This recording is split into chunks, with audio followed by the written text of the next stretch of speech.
Magandang araw sa ating lahat. Ako nga pala si Nice, nagsiservisyo para sa bayan at kasapi ng Tyrogene P.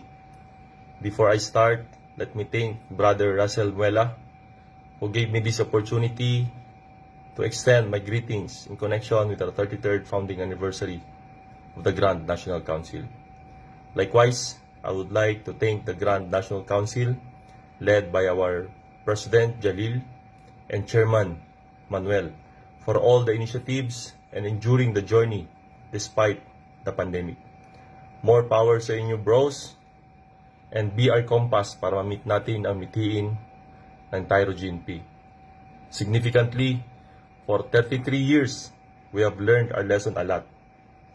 And we have withstood the test of time. Aminin natin, maraming beses na tayong nadapa, ngunit bumabangon at lumalaban hanggang sa ngayong may pandemya. Payo ko lang, ipagpatuloy natin ang samahan, ipakita natin ang pagiging professional natin sa bawat isa, may disiplina sa sarili, at suportahan natin ang Grand National Council para sa ikabubuti ng Tyrogene P.